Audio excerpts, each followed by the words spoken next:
Assalamualaikum warahmatullahi wabarakatuh.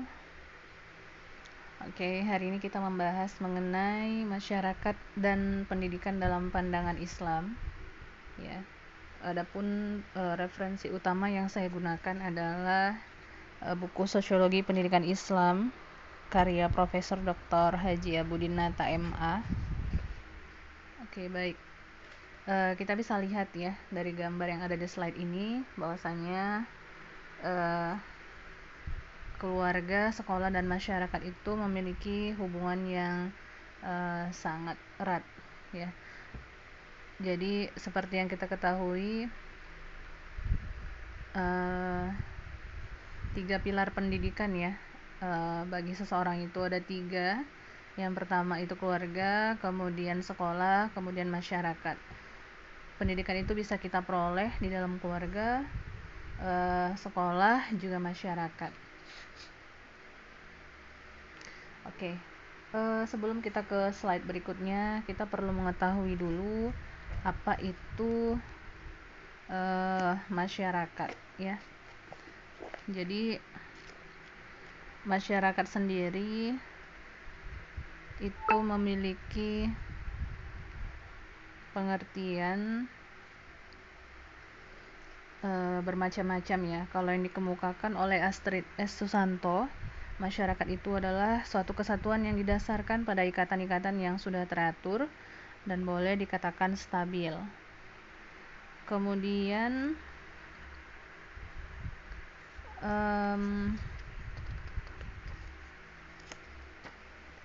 kalau dalam literatur bahasa Inggris ya, dalam literatur bahasa Inggris, masyarakat itu sering disebut society, community, atau group.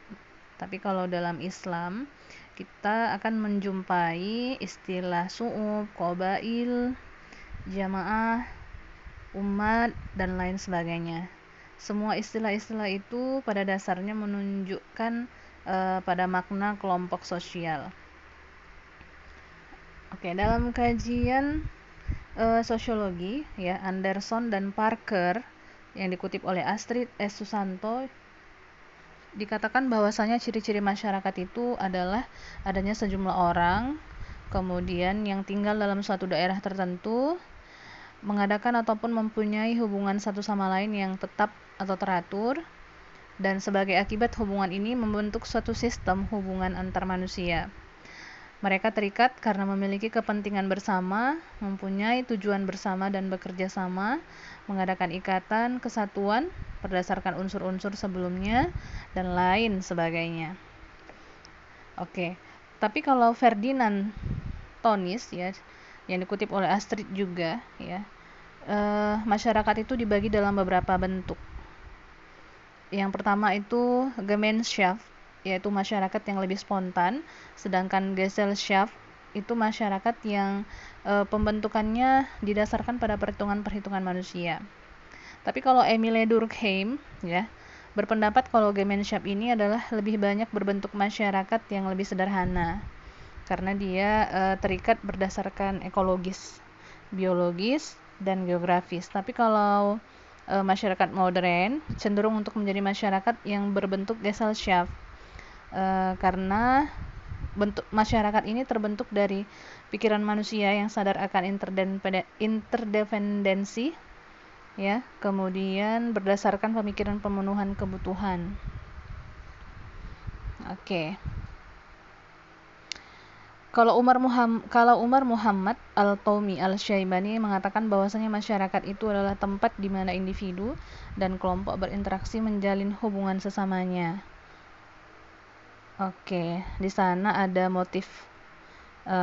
motif-motif ya, misalnya motivasi dan kebutuhan dapat dipenuhi, masing-masing mempelajari dan menghayati nilai, tradisi, sikap, ciri budaya, dan lain sebagainya. Oke, dari beberapa kesimpulan yang sudah dipaparkan di atas, kita bisa menyimpulkan bahwasanya masyarakat itu adalah sekelompok ya, sekelompok kesatuan manusia ya, yang di dalamnya itu ada ikatan-ikatan yang sudah teratur ya, terstruktur, Kemudian terdiri dari latar belakang yang berbeda-beda, baik itu kelamin, agama, suku, bangsa, bahasa, budaya, dan tradisi, juga termasuk perihal ekonomi, pendidikan, keahlian, pekerjaan, dan lain sebagainya. Oke. Baik, kita ke slide berikutnya.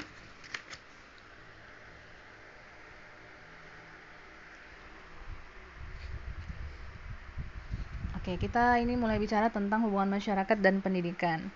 Baik, sebelum kita bicara tentang hubungan masyarakat dan pendidikan, ada baiknya kita juga membahas apa itu pendidikan. Nah, jadi kalau pendidikan ini berasal dari kata didik ya, yang berarti bimbingan, arahan, pembinaan, dan pelatihan ya. Kemudian karena ada awalan pen dan akhiran an, yang artinya kemudian berubah menjadi memberikan bimbingan, arahan, pelajaran, dan sebagainya. Kalau dalam bahasa Inggris itu ada kata education ya, yang berarti pendidikan, lalu ada kata teaching yang berarti pengajaran, ada training yang berarti pelatihan, dan lain sebagainya. Kalau di dalam Islam itu ada kosakata al-tarbiyah ya, yang artinya itu pendidikan, pengembangan, pengajaran, dan lain sebagainya. Kemudian ada al-ta'lim, ada al-ta'adib, dan lain sebagainya. Ada banyak sekali istilah-istilah yang menerangkan tentang makna pendidikan itu. Oke, baik, kita lanjut ke hubungan masyarakat dan pendidikan. Jadi masyarakat dan pendidikan itu memiliki hubungan timbal balik ya, fungsional, simbiotik, dan equal.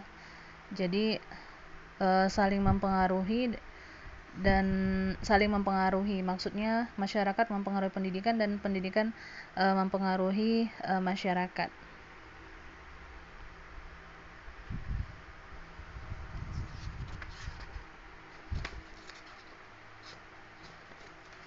Oke, baik, kita ke pembahasan berikutnya. Jadi apa saja peran masyarakat terhadap pendidikan ya? Apa saja peran masyarakat terhadap pendidikan? Yang pertama adalah masyarakat sebagai tempat sosialisasi ya. Jadi sosialisasi atau bermasyarakat itu merupakan salah satu kemampuan yang harus dimiliki oleh setiap orang ya. Jadi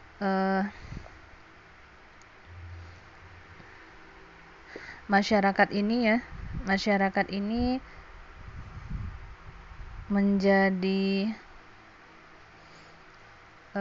tempat untuk siswa atau anak dalam bersosialisasi ya. Kemudian dalam proses sosialisasi itu seorang anak atau peserta didik itu diberikan tentang pemahaman tata cara dan etika bergaul dengan orang lain, dan itu biasanya memang akan dipengaruhi oleh bagaimana budaya yang berlaku di masyarakat tersebut. Oke, kalau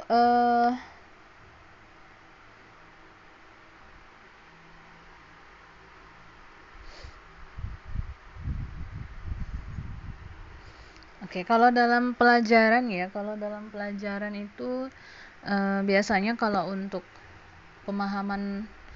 memahamkan peserta didik mengenai bagaimana cara bersosialisasi itu biasanya ada di pelajaran kewarganegaraan, sejarah, dan akhlak. Jadi pelajaran tersebut bukan hanya ada secara teoretis tapi juga mengarahkan siswa untuk bagaimana memiliki perilaku yang sesuai dengan seharusnya.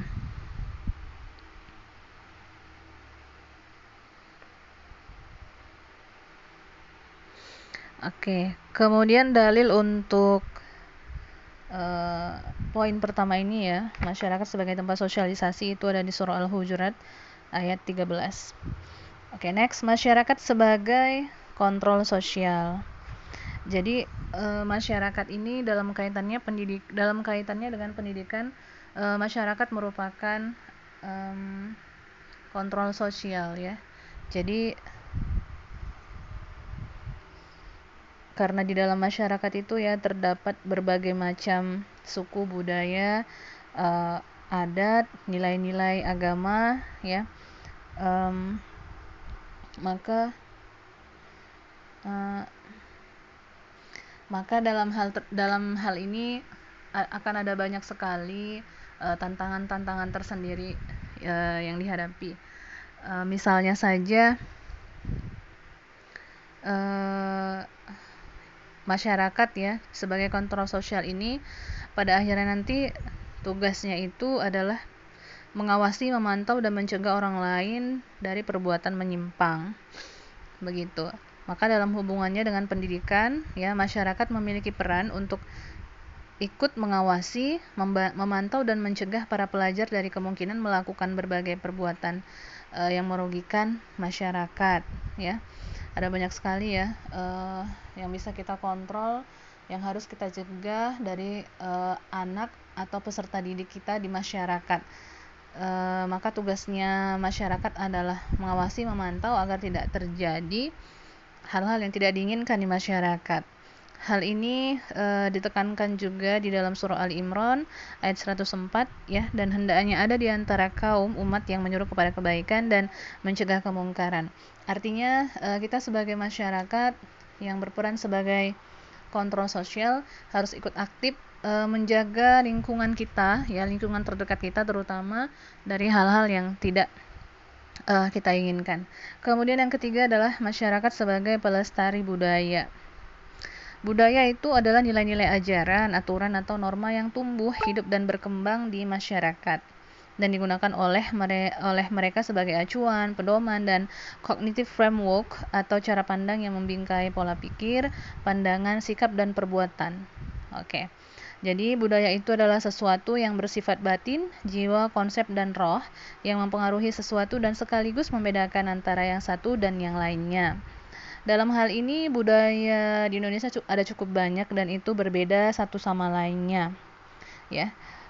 Budaya juga dapat digunakan sebagai sumber inspirasi, motivasi dan imajinasi dalam menggerakkan sebuah lembaga atau perusahaan.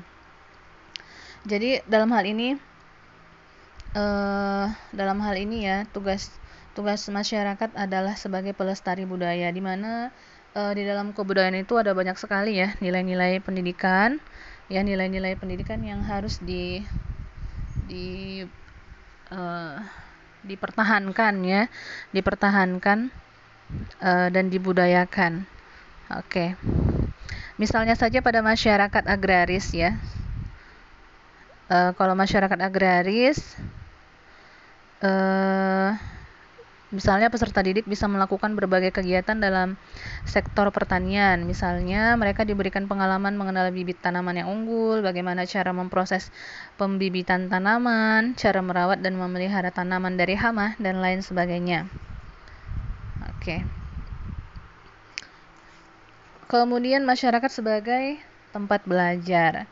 Ya, jadi belajar itu bukan hanya di sekolah ya, tetapi masyarakat juga bisa dijadikan sebagai tempat untuk belajar.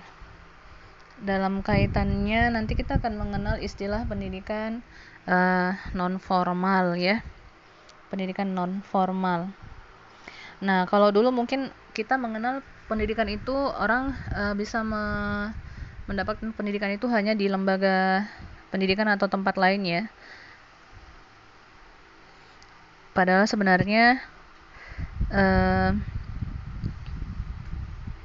di masyarakat bisa. Nah, tapi kalau sekarang paradigma pendidikan ya, di samping pemberian informasi baru kepada peserta didik juga menciptakan keadaan lingkungan berikut sarana, prasarana, media, pola pergaulan dan lain sebagainya.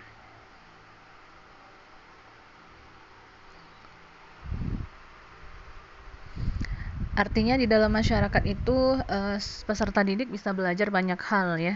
Setiap orang bisa belajar banyak hal. Oke, selanjutnya masyarakat sebagai lembaga pendidikan life skill. Oke, jadi pendidikan yang baik itu bukan hanya memberikan tuntutan akademik ya, atau academic expectation dengan cara memberikan konsep teori dan rumus-rumus saja ya. Tetapi juga harus bisa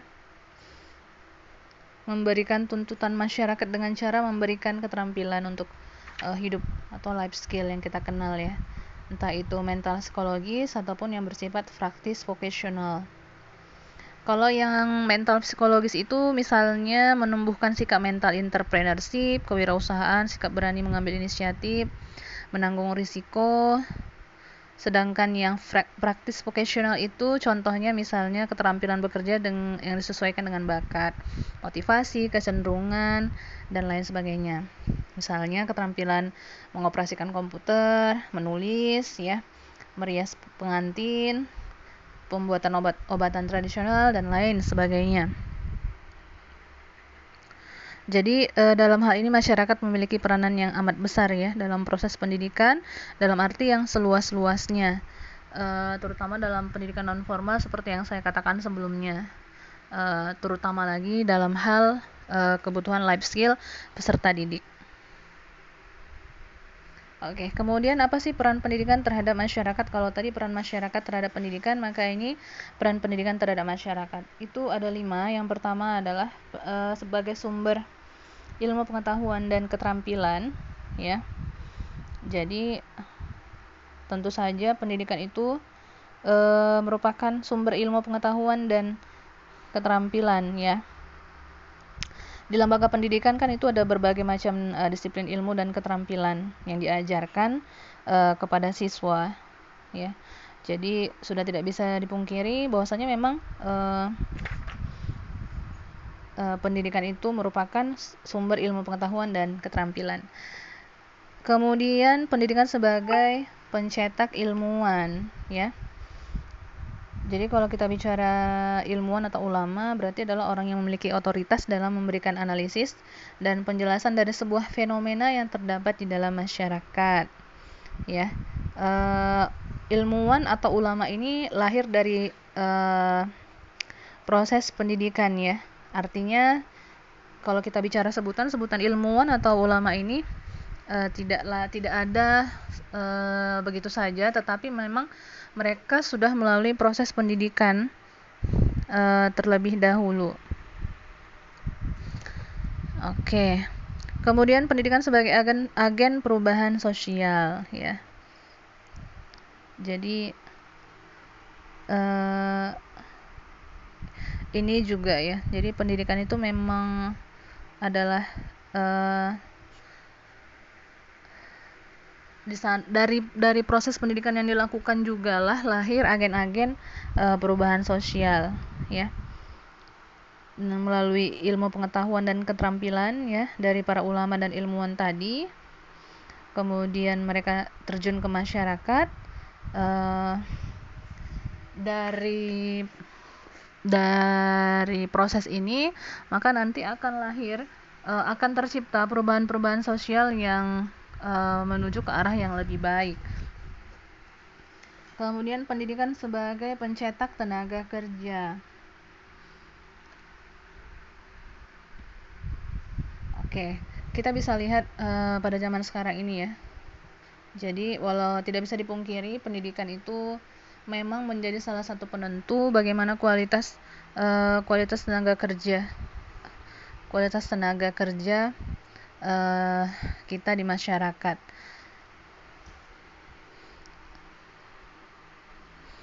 Kemudian kita bisa lihat di Jepang ya, misalnya itu ada perguruan tinggi yang berbasis corporate ya, yang disebut corporate university, universitas yang berbagai kegiatan dan aktivitasnya didasarkan pada pertimbangan seberapa jauh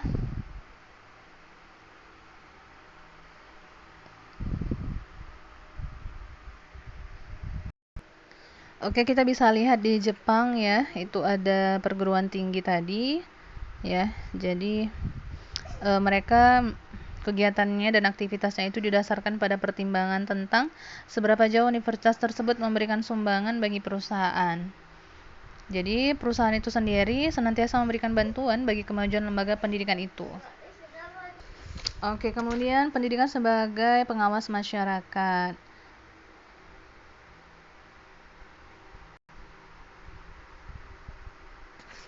Nah, di bagian ini ya.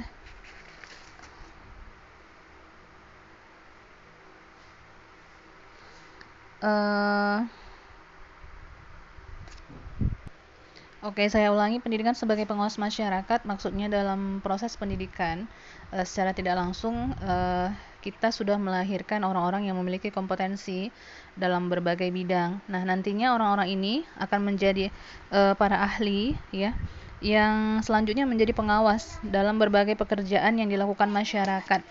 Pendidikanlah yang menilai dan menentukan apakah sebuah masyarakat sudah tergolong maju atau mundur. Ya. Kemudian yang mengetahui berapa orang yang sudah terdidik, yang belum terdidik, berapa yang sudah hidup sesuai dengan kaidah-kaidah kebenaran ilmiah dan lain sebagainya. Oke, baik, itu saja materi untuk kali ini ya. Jadi kesimpulannya sekali lagi bahwasanya terdapat hubungan yang erat antara masyarakat dengan pendidikan, artinya masyarakat itu mempengaruhi pendidikan dan pendidikan juga mempengaruhi masyarakat. Baik, terima kasih sudah menyimak penjelasan saya. Sampai ketemu di materi berikutnya. Assalamualaikum warahmatullahi wabarakatuh.